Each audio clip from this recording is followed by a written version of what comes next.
기도하시겠습니다. 하나님 아버지, 날마다 우리를 의의 길로 인도하여 주시니 참으로 감사드립니다. 우리를 사랑하신 주 예수 그리스도만을 믿고 의지하며 세상 헛된 욕심과 정욕들을 다 버리고 주 예수만을 의지하며 살아갈 수 있도록 은혜 베풀어 주옵소서. 주 예수 그리스도의 이름으로 기도하옵나이다. 아멘. 찬송가 380장 찬양하겠습니다. 찬송가 380장입니다.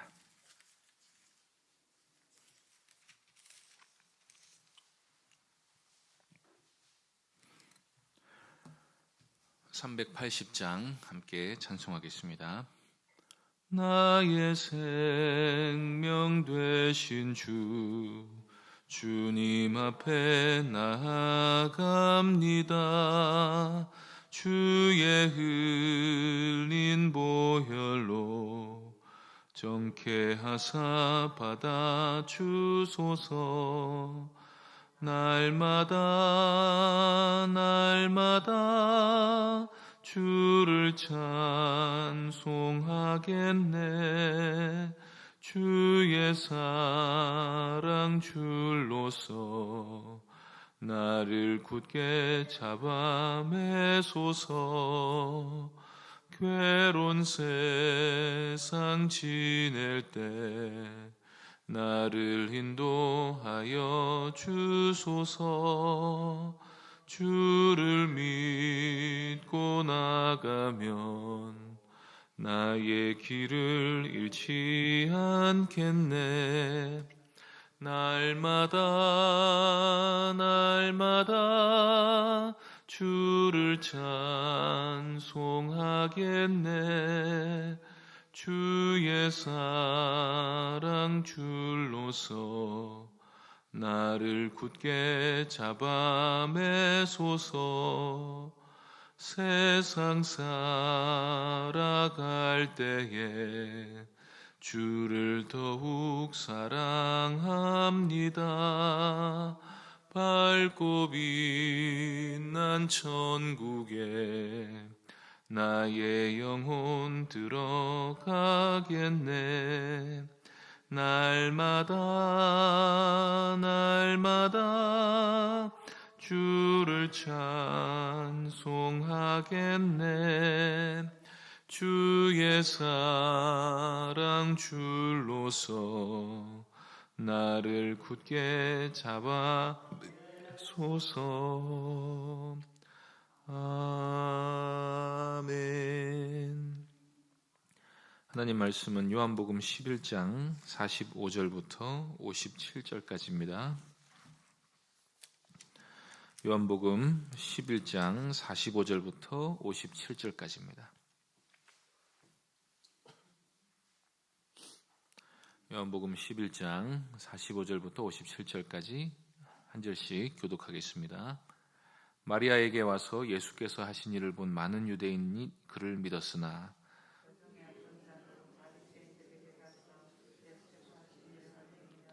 이에 대제사장들과 바리새인들이 공회를 모으고 이르되 이 사람이 많은 표적을 행하니 우리가 어떻게 하겠느냐.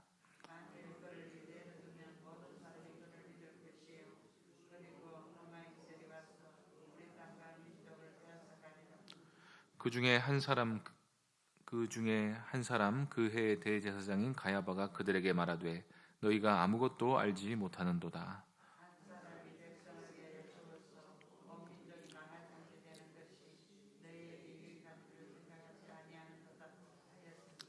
이 말은 스스로 함이 아니요 그 해의 대제사장이므로 예수께서 그 민족을 위하시고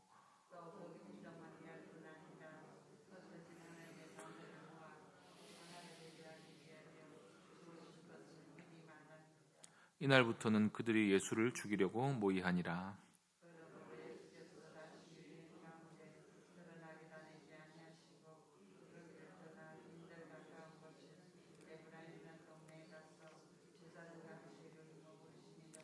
유대인의 유월절이 가까우매 많은 사람이 자기를 성결하게 하기 위하여 유월절 전에 시골에서 예루살렘으로 올라갔더니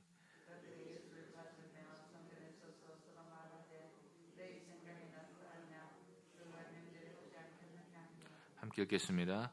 이는 대제사장들과 바리새인들이 누구든지 예수 있는 곳을 알거든 신고하여 잡게 하라 명령하였음이라. 아멘. 죽은 자가 다시 살아나는 기적이 일어났습니다. 나사로는 단순히 죽었다가 살아난 게 아니라 시체가 썩어 부패하고 있는 상태에서 완전히 깨끗한 몸으로 다시 살아났습니다. 나사로는 예수님이 부활하신 것처럼 죽지 않는 몸으로 부활한 것은 아니었지만 다시 살아난 즉시 풀어놓아 다니게 할 수 있을 정도로 건강한 몸으로 살아났습니다. 이 사건은 예수 그리스도께서 죽음도 다스리시는 부활과 생명의 주관자가 되심을 보여준 사건이었습니다. 따라서 나사로가 다시 살아난 사건을 목격한 사람들은 예수께서 그리스도이시며 장차 온 세상 사람들을 부활시킬 능력의 하나님이심을 목격하게 된 것입니다. 그런데 오늘 우리는 본문에서 이런 놀라운 사건을 눈으로 보고도 여전히 예수님을 믿지 않는 사람들이 있다는 충격적인 사실을 보게 됩니다. 이것은 죽은 나사로가 다시 살아난 기적보다 더 이해하기 어려운 일입니다. 예수님이 하나님의 아들이심을 믿으면 사실 죽은 사람이 다시 살아나는 일을 믿는 일은 어쩌면 어려운 일이 아닙니다.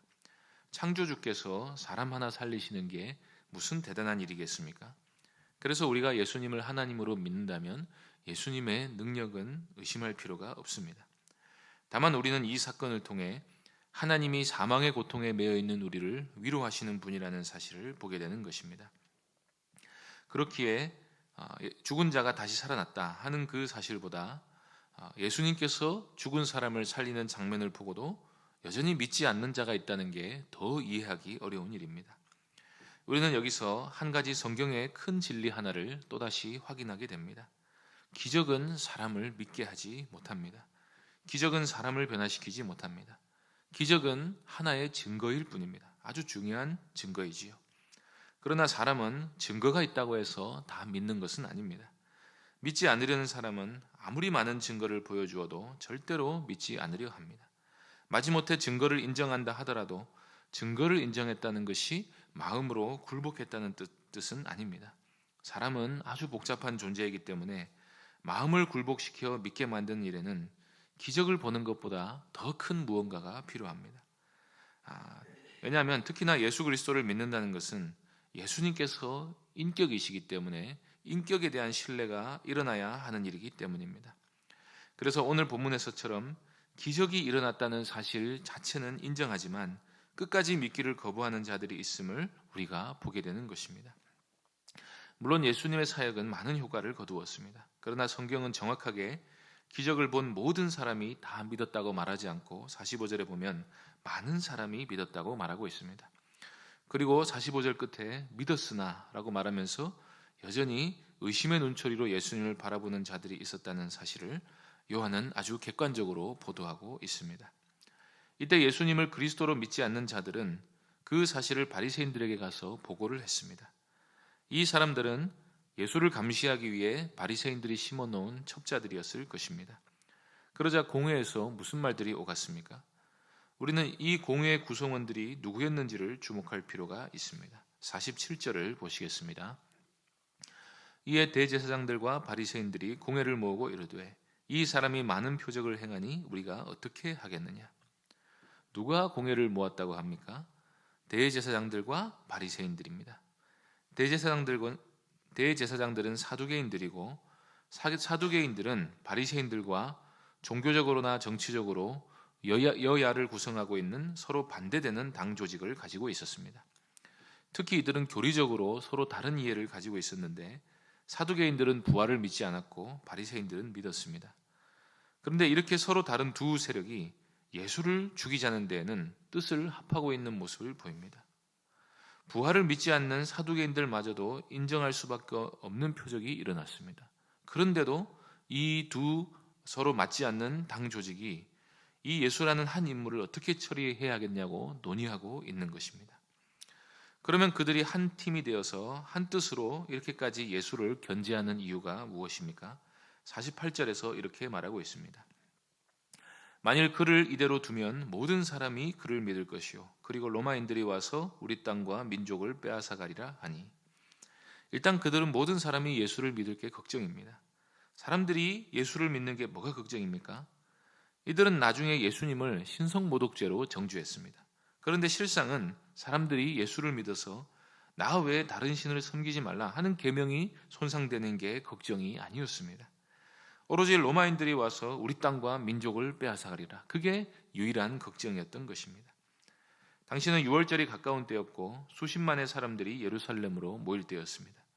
그런데 예수가 죽은 나사로를 다시 살려냈다. 예수가 메시아다라는 믿음이 6월절을 위해 모인 군중들의 심리 속에 불길처럼 번지면 갑자기 유대인들 사이에 로마 저항 운동이 일어날 것이고, 그러면 로마군이 쳐들어와 전쟁이 일어나고 자기들이 지금 누리고 있던 권리를 영영히 빼앗길 것이다 라고 내다보고 있는 것입니다. 그러니 이 대제사장들이고 율법에 충성된 바리새인들이고 하는 사람들이 얼마나 비열한 사람들입니까? 10장에서 예수님이 말씀하셨던 것처럼 이들은 양떼들의 참 목자가 아니라 강도에 불과한 자들입니다. 이들의 말 한마디가 보여주고 있는 것은 이 사람들은 사실 하나님도 믿지 않는다는 것입니다. 이들이 믿고 있는 것은 오로지 자기들의 부와 권력입니다. 그게 무너지면 모든 게 무너진다고 생각하고 있습니다.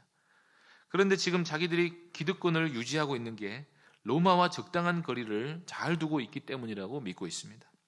그리고 로마와 전쟁하면 또 반드시 진다고 믿고 있습니다. 예수님을 믿지 않을 뿐 아니라 하나님도 사실 믿지 않고 있는 것입니다. 그리고 오로지 이들의 관심사는 어떻게든 백성들의 신앙심을 자기들의 편으로 계속 유지시켜서 그 성전을 이용해 부와 권력을 증대시킬 생각밖에 없는 것입니다. 48절에서 우리 땅을 빼앗아간다 할 때 이 땅이라는 말은 장소를 가리키는 단어입니다. 이 한 단어가 보여주는 바가 그들의 관심사가 오로지 자기들의 영역, 자기들의 땅, 자기들의 처소인 성전이 무너져서 자기들의 부와 권력이 무너질 것을 염려하고 있음을 명백히 보여주는 말인 것입니다. 우리는 바로 이러한 사실에서 사람들이 하나님을 믿지 않는 이유가 하나님을 믿어버리면 지금 누리고 있는 인생의 낙이나 소유를 빼앗길 게 염려이기 때문인 것을 볼 수가 있습니다. 사람들이 왜 죄악을 사랑하고 세상을 사랑하고 예수를 믿지 않고 하나님을 미워합니까? 그것은 하나님을 대적하는 죄된 본성이 거짓말로 사람들을 속이기 때문입니다. 그러면 죽은 자가 다시 살아난다 해도 그것이 자신과는 아무런 상관없는 일이 됩니다. 오히려 하나님의 살아계심에 대한 증거가 풍성해지면 풍성해질수록 하나님을 더욱 대적하고 더욱 어두운 불신의 영역으로 스스로 기어들어 가는 것입니다. 그것이 바로 죄성이 가지고 있는 하나님을 대적하는 본성이기 때문입니다. 사도 바울은 그래서 복음이 믿는 자들에게는 그리스도의 향기가 되지만 믿지 않는 자들에게는 사망에 이르는 냄새가 된다고 말했습니다. 복음이 오히려 사람들의 마음을 굳어지게 하기도 한다는 것입니다. 예수님의 말씀에 의하면 초림하신 예수님은 심판하러 오신 건 아니지만 믿지 않는 자는 빛보다 어둠을 더 사랑함으로 이미 정죄를 받은 것입니다. 그래서 우리는 불신의 원인이 바로 하나님을 떠나 자기 욕심을 이루고자 하는 이 죄성임을 알 수가 있습니다. 그런데 이렇게 예루살렘 공회가 예수님의 영향력이 커지는 것을 두려워하고 있을 때 대제사장 가야바가 아주 의미심장한 말을 합니다. 49절을 보시겠습니다. 49절에서 50절입니다. 그 중에 한 사람 그의 대제사장인 가야바가 그들에게 말하되 너희가 아무것도 알지 못하는도다.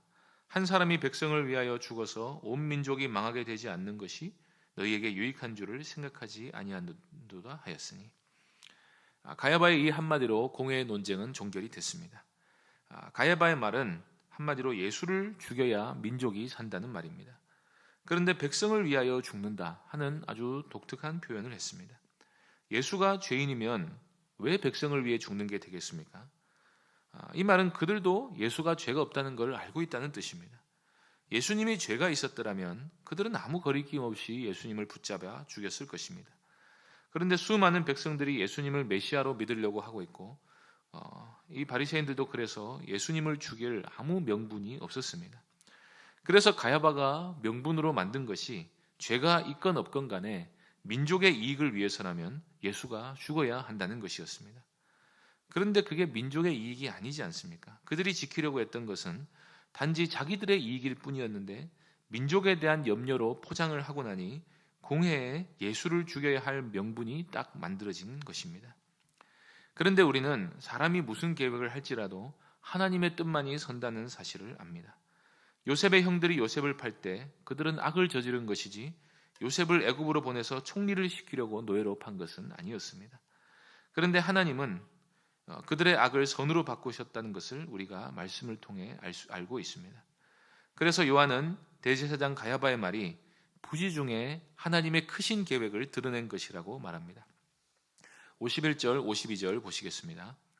이 말은 스스로 함이 아니요 그 해의 대제사장이므로 예수께서 그 민족을 위하시고 또 그 민족만 위할 뿐 아니라 흩어진 하나님의 자녀를 모아 하나가 되게 하기 위하여 죽으실 것을 미리 말함이라. 한 사람이 백성을 위해 죽어서 온 민족이 망하지 않게 됩니다. 이것은 예수님의 죽음이 어떤 죽음일지를 가야바가 자기도 모르게 예언을 했다는 것입니다. 한 사람 예수님의 죽음으로 수많은 사람들이 생명을 얻어 멸망을 피하게 되었습니다. 그리고 한 사람 예수님의 죽음으로 온 민족이 망하지 않게 되는데 이 민족이 바로 온 세상에 흩어진 하나님의 백성들의 모임이 된다는 것입니다. 유대인들은 시기심으로 예수님을 죽였지만 그 결과는 예수님의 죽음으로 온 세상에 생명이 흘러넘치게 된 것이었습니다. 우리는 악을 선으로 바꾸셔서 허물과 죄로 죽었던 우리를 살리시는 하나님을 찬송할 수 있어야 합니다. 어쨌거나 하나님의 계획과는 달리 공회는 예수님을 죽이기로 결정하고는 예수님에 대하여 지명수배령을 내렸습니다. 그래서 나사로를 살리신 예수님은 십자가에 달려 죽으실 때까지 에브라임이라는 한적한 곳으로 물러나셨고, 우리는 예수 그리스도께서 자기를 대적하는 자들을 멀리하고 그를 가까이 하는 자들과 함께 하신다는 사실을 계속해서 볼 수가 있습니다. 오늘 말씀에서 우리는 우리가 죄인 되었을 때에, 우리가 하나님과 원수가 되었을 때에 하나님이 우리를 사랑하셔서 하나뿐인 독생자를 우리를 위하여 내어주셨음을 봅니다. 인간들은 오로지 자기 욕심을 이루기 위해서 하나님을 대적하는 본성으로 아무 말이나 내뱉습니다. 심지어 그 악한 욕심을 하나님을 위하여, 백성들을 위하여라는 말로 포장하며 자기 악행을 합리화하기도 합니다. 그런데 하나님께서는 그런 죄악된 우리를 살리시기 위하여 우리 죄를 대신하여 아들의 목숨을 내어주고 계신 것을 우리가 봅니다. 예수님은 말 그대로 우리를 위하여 죽으신 분이신 것입니다. 신자들이 믿게 된 것은 죽은 나사로가 다시 살아난 것을 보았기 때문이 아니라 예수 그리스도께서 우리를 대신하여 죽으심의 결과로 하나님의 사랑이 우리 마음에 부은 바 되었기 때문입니다. 그러므로 기적 중에 기적이 예수 그리스도께서 우리를 위하여 죽으신 바로 그 일인 줄로 믿으시기 바랍니다.